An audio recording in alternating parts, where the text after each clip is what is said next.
नमस्कार दोस्तों, स्वागत है आपका स्टार कोचिंग यूट्यूब चैनल पे। आज हम लोग लघुगणक का पार्ट 6 देखेंगे और इसके पहले 5 पार्ट अपलोड हो चुका है। तो जो लोग इस चैनल पर नए हैं तो चैनल के प्लेलिस्ट में जाकर उन 5 पार्ट को देख सकते हैं और इसके पहले 5 चैप्टर भी अपलोड है तो उसको भी आप चैनल के प्लेलिस्ट में जाकर देख सकते हैं। इस वीडियो में हम लोग लघुगणक सारणी के अनुप्रयोग से क्वेश्चन देखेंगे कि लघुगणक सारणी का प्रयोग करके कैसे क्वेश्चन सॉल्व होता है। जब भी एग्जाम में क्वेश्चन ऐसा बनेगा तो जो लघुगणक सारणी का जो प्रयोग किया जाएगा उसका मान क्वेश्चन में देगा। अगर क्वेश्चन में उसका मान नहीं देगा तो क्वेश्चन सॉल्व नहीं हो पाएगा। इसलिए हमेशा जब भी क्वेश्चन ऐसा बनेगा तो उसमें लघुगणक सारणी का मान देगा, जिसका जिसका यूज होगा उसका मान इसमें दिया रहेगा। तो पहला क्वेश्चन हम लोग देखते हैं। 2000 रुपये का 8% वार्षिक ब्याज की दर से 2 वर्ष का चक्रवृद्धि मिश्रधन ज्ञात कीजिए। दिया है, देखिए आप दिया लाख 2 का वैल्यू 0.3010 और लाख 10.8 का वैल्यू दिया है 1.0334 और लाख 2.332 का मान दिया है 0.3678। तो इसका यूज हम लोग सवाल में करेंगे तभी क्वेश्चन सॉल्व हो पाएगा और यह मान हमेशा आपको दिया रहेगा क्वेश्चन में। तो चलिए इसको सॉल्व करते हैं। देखिए इसमें लाग और एंटी लाग देखा जाता है। तो अगर आपके पास यूपी बोर्ड का कक्षा 9 का बुक होगा तो उसमें आप देख सकते हैं, उसमें बुक के लास्ट में लघुगणक सारणी और प्रति लघुगणक सारणी यानी लाग और एंटी लाग उसमें दिया है, तो वहाँ से आप देख सकते हैं। लेकिन एग्जाम में जब भी क्वेश्चन बनेगा वहाँ पे यह लघुगणक सारणी दिया होगा, यानी जो भी लाग का वैल्यू यूज होगा वह क्वेश्चन में आपको मिल जाएगा। तो देखिए यहाँ पे हम लोगों को चक्रवृद्धि मिश्रधन निकालना होगा। तो यहाँ पहले सूत्र लिख लें। देखिए हम यहाँ वैल्यू नोट नहीं कर रहे हैं क्योंकि जगह कम पड़ जाएगा, क्योंकि यह देखिए P का मान है या R का मान है या T का मान है, तो डायरेक्ट सवाल में उसको यूज करेंगे। तो सूत्र होगा A बराबर P और ब्रैकेट में 1 + R/100 पर T होता है। यही चक्रवृद्धि ब्याज का सूत्र है और हम लोग यह पिछले चैप्टर में पढ़ चुके हैं। तो यहाँ देखिए A बराबर P का मान, देखिए P प्रिंसिपल यानी मूलधन होता है तो 2000 दिया है यहाँ पे, तो यहाँ 2000 रख सकते हैं। और यहाँ पे देखिए 1 + R के जगह पर R रेट है दर, तो 8% दिया है तो यहाँ 8 रख लेंगे और बटे 100। और यहाँ पर T की जगह देखिए 2 दिया है तो 2 यहाँ रख लेंगे। देखिए हम जब भी दोनों पक्षों का लाग लेंगे तो इसके अनुसार हम चेंज करेंगे। अपने मन से अगर चेंज करेंगे तो वो हो सकता है जो वैल्यू हम लाएं वो वैल्यू इसमें न दिया हो तो क्वेश्चन नहीं कर पाएंगे। इसीलिए हम जो चेंजिंग यहाँ करेंगे इसके अनुसार करेंगे। तो देखिए यहाँ चाहे तो हम इसको काट भी सकते हैं, 4 से या 2 से काट सकते हैं, लेकिन यहाँ देखिए 108 है, दशमलव अगर छोड़ देते 108 और 108 यहाँ हम बनाएंगे तो 108 तभी बन पाएगा जब इसको बिना काटे 100 का 1 में गुणा करके और 8 जोड़ेंगे तो 108 होगा। तो इसका आप विशेष ध्यान दीजिएगा, अगर काट देंगे तो यह नहीं बन पाएगा। तो यहाँ पर होगा A बराबर 2000 और इसका इसमें गुणा कर दें तो यह होगा 100 का 1 में गुणा करेंगे तो 100 एकम 100 और 8 जोड़ देंगे तो 108 होगा अब बटे 100। इस पे 2 घात हो जाएगा। अब देखिए यहाँ तक क्वेश्चन शायद आपको समझ में आया होगा। अब इसके बाद हम दोनों पक्षों का लाग लेंगे। तो यहाँ लिखेंगे दोनों पक्षों का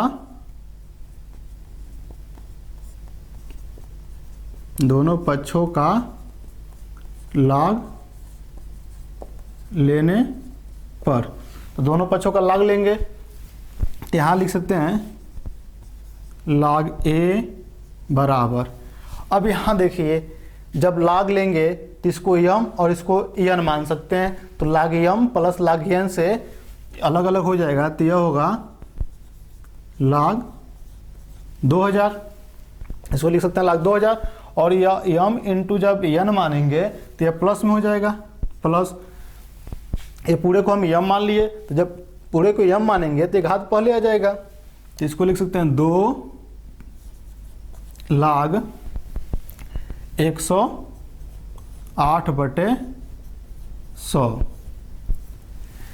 फिर एक बार देखिए, log यम इंटू एन जब मानेंगे तो log यम प्लस ये पूरा ये 2 घात पहले आ जाएगा, क्योंकि इसको जब n मानेंगे n होगा तो 2 पहले आ जाएगा और log 108/100 होगा।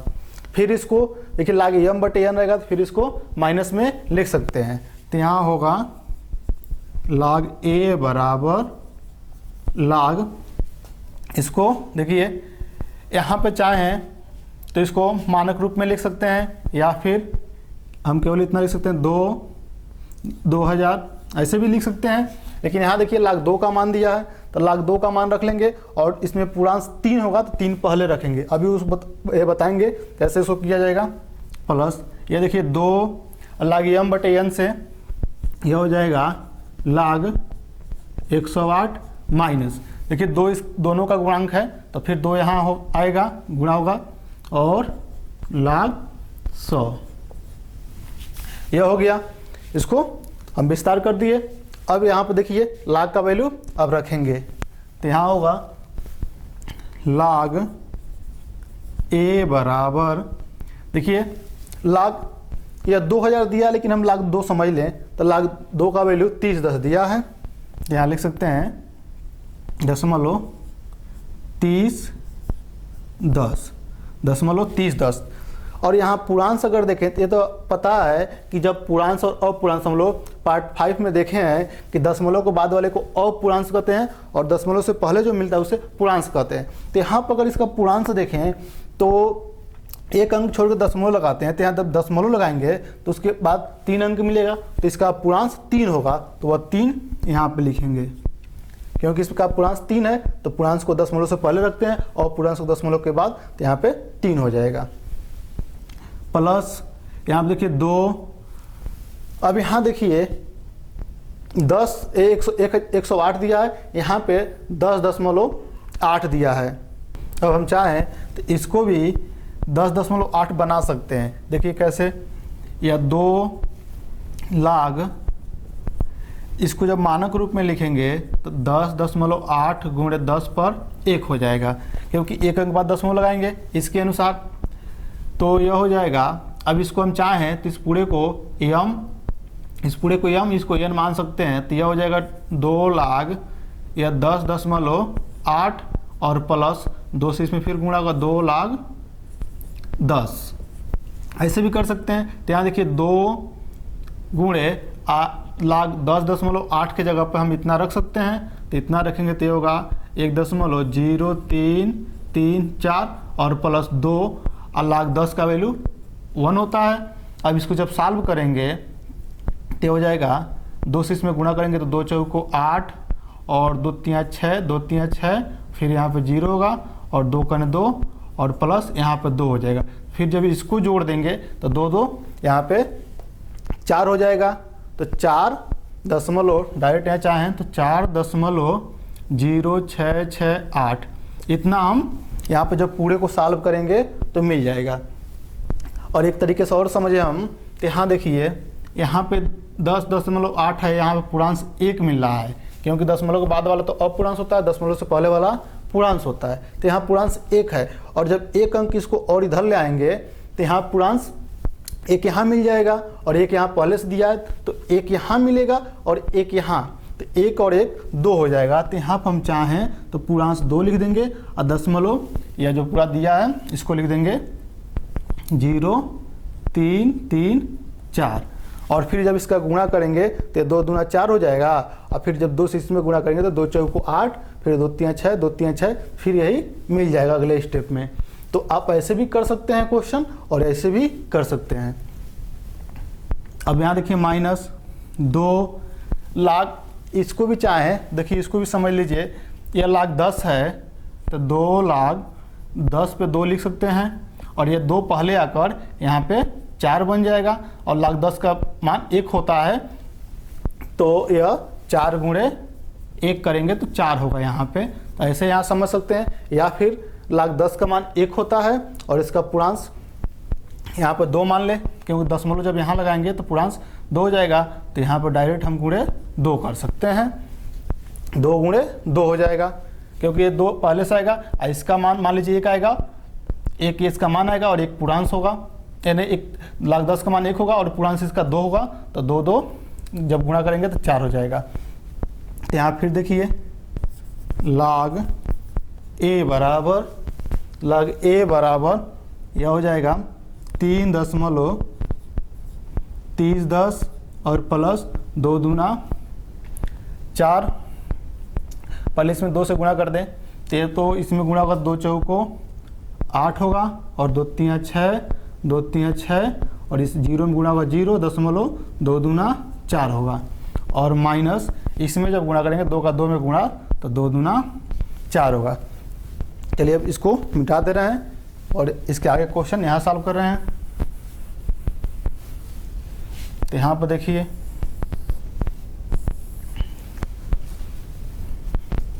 चलिए अब यहाँ पर देखिए log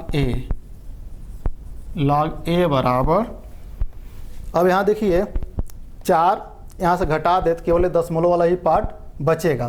तो यानी पूरे को अगर हम सॉल्व करें तो 4 से 4 तो घट जाएगा, तो बस इसको हम जोड़ दें। तो यहाँ पर 3 तो दशमलव से पहले 3 वैसे रहेगा, या हम ये भी कहें कि ये 4 जब इससे घटाएंगे तो घट जाएगा। दशमलव पार्ट यहाँ बचेगा, तो इकाई जोड़ेंगे तो 0 8 8 होगा, फिर दाएं जोड़ेंगे तो 6 और 1 7 होगा, और फिर यहाँ देखिए सैकड़ा जोड़ें तो 0 और 6 होगा यहाँ पे, और 3 और 0 3 होगा, और दशमलव यहाँ पे और यह 3 होगा। यहाँ तो 0 हो जाएगा क्योंकि 4 से 4 घट जाएगा, तो यहाँ 3 बचेगा, तो यहाँ लिख सकते हैं 3। तो यहाँ देखिए log a बराबर 3.3678 मिलेगा। अब जब पूरा सॉल्व हो जाएगा तब यहाँ NT log लेंगे, तो यहाँ लिखेंगे NT log लेने पर। अब NT log कैसे लेते हैं, लघुगणक सारणी तो हमारे पास है नहीं, हम पहले ही बता चुके हैं। जब भी ऐसा क्वेश्चन बनेगा तो आपका क्वेश्चन में सब वैल्यू देगा, उसके अनुसार हमें क्वेश्चन सॉल्व करना होगा। अब यहाँ देखिए 0.3678 का वैल्यू यहाँ पे दिया है, तो 0.3678 की जगह पर हम इतना रखेंगे log, इतना के साथ तो दोनों तरफ log कैंसिल कर सकते हैं, तो log हट जाएगा। तो यहाँ पर होगा a बराबर, इसको ध्यान से समझिए, जब यहाँ पर 0.3678 की जगह पर हम इतना रख दें 2.332। अब यहाँ देखिए दशमलव के बाद वाला अपूर्णांश कहलाता है और दशमलव से पहले वाला पूर्णांश कहलाता है, तो पूर्णांश को हम 10 के घात के रूप में लिखते हैं। तो यहाँ गुणे 10 पर पूर्णांश कितना है 3 है, तो 10 पर 3 घात हो जाएगा। फिर एक बार समझिए, देखिए 0.3678, 3678 की जगह पे हम इतना रख सकते हैं। log तो दोनों तरफ हो तो log कैंसिल हो जाएगा, हट जाएगा, तो केवल इसको हम यहाँ पे नोट कर देंगे। और यहाँ दशमलव से पहले 3 है, तो दशमलव से पहले जो भी होगा यहाँ पे जब NT log लेंगे तो 10 पे उतना घात बनेगा। अब 10 पर 3 घात बन गया, तो a बराबर हम यहाँ लिख सकते हैं, देखिए दशमलव यानी 3 अंक इधर से आया होगा दशमलव, तब भी 10 पर 3 बना होगा, तो जब 3 अंक उधर जाएगा तो 10 के घात के रूप में 3 हट जाएगा, तो 3 अंक जब उधर ले जाएंगे तो हो जाएगा 2 3 3 2, यही आंसर होगा। तो इसमें मिश्रधन जो होगा यानी अतः लिख सकते हैं, अतः चक्रवृद्धि मिश्रधन बराबर 2332 रुपये, यही सवाल का आंसर होगा। उम्मीद है ये क्वेश्चन आप अच्छे से समझ पाए होंगे। एक बार फिर समझ लीजिए इसे। देखिए यहाँ पे ये सूत्र होता है a बराबर P 1 + R/100 पर T, और यहाँ पर वैल्यू रख दिए। और यहाँ पर क्यों नहीं काटे हैं, क्योंकि क्वेश्चन में 108 का मान दिया है। अगर यहाँ काट देते, जैसे मान लीजिए अगर 4 से यहाँ पर हम काट दें तो 4 दूना 8 और यह 25 बार में कट जाएगा, तो 25 कने 25 2 27/25 होगा, और 27 का मान और 25 का मान तो क्वेश्चन में दिया नहीं है, तो वहाँ हम फिर क्वेश्चन नहीं कर पाएंगे उससे आगे। इसलिए जो log का मान दिया होगा इसके अनुसार हम चेंज करेंगे इसको, इसलिए यहाँ पर 108/100 की हैं, काटे नहीं हैं। और फिर दोनों पक्षों का log लिए हैं, तो log a बराबर log 2000 अब plus log m into n से यह प्लस में हो जाएगा, और फिर यहाँ पे इसको 108 बटे 100 को लाग m बटे n से लिख दिए हैं, तो लाग 108 माइनस लाग 100, और दोनों का गुणांक है तो दोनों में 2 से गुणा किए हैं, और यहाँ मान रखे हैं तो लाग 2 का मान 30 10, और इसका पूर्णांश 1 2 3, 3 अंकों के बाद दशमलव लगाएंगे तो पूर्णांश 3 होगा, और दशमलव से पहले वाला पूर्णांश कहलाता है, दशमलव के बाद वाला अपूर्णांश कहलाता है, और ये प्लस है तो प्लस। अब 2 गुणे, यहाँ देखिए, यहाँ फिर एक बार समझ लीजिए, यहाँ पे 10.8 दिया था और यहाँ पे 108 दिया है, तो अपने मन से हम एक अंक दशमलव जब यहाँ लगा देंगे तो जितने अंकों के बाद दशमलव लाते हैं तो 10 पे उतना घात बनता है, तो एक अंक के बाद लाएंगे तो 10 पे 1 बनेगा, 2 अंक के बाद लाएंगे 10 पर 2 बनेगा, लेकिन यहाँ पर एक ही अंक के बाद है तो एक अंक के बाद यहाँ लाएंगे तो 10 पे 1 बनेगा, और एक यहाँ पहले से है तो एक और एक यहाँ पे 2 हो जाएगा, और यह 2 इंटू वाला है 2 दशमलव, और ये जो मान दिया है उसको ऐसे नोट किए हैं, और यहाँ पे 2, और यहाँ पे लाग 10 का मान 1 होता है, लेकिन यहाँ पे देखिए पूर्णांश यहाँ पे 2 है तो वही 2 गुणे 1 होगा तो 2 ही होगा। अब ये 2 दूना 4 हो जाएगा, और इसका 2 से गुणा करेंगे तो यह मिलेगा, और फिर ये जैसे है वैसे 4 में से 4 घटेगा तो 0 यहाँ बचेगा, और इसको जोड़ने पर यह बना, और एंटी लाग लेंगे तो फिर एंटी लाग समझ लीजिए। यहाँ देखिए 36 78 दिया दशमलव, तो 36 78 की जगह पे हम 23 32 रख सकते हैं, और यहाँ पे दशमलव वैसे ही रहेगा यहाँ पे, और जो पूर्णांश होता है वो 10 पे घात बनता है, 10 पे 3 प्लस से घात है, तो यानी दशमलव इधर से आया होगा तब भी 10 पे 3 बना होगा, यानी 3 अंक इधर आया है तो 10 पे 3, और 3 अंक जब उधर जाएगा तो दशमलव यहाँ आएगा, तो दशमलव जब लास्ट में आएगा तो इसका कोई महत्व तो नहीं, तो यहाँ पर अतः लिख देंगे, अतः चक्रवृद्धि मिश्र धन बराबर 2332 रुपया, और क्वेश्चन में चक्रवृद्धि मिश्र धन ही पूछा था। तो उम्मीद है ये क्वेश्चन आप अच्छे से समझ पाए होंगे।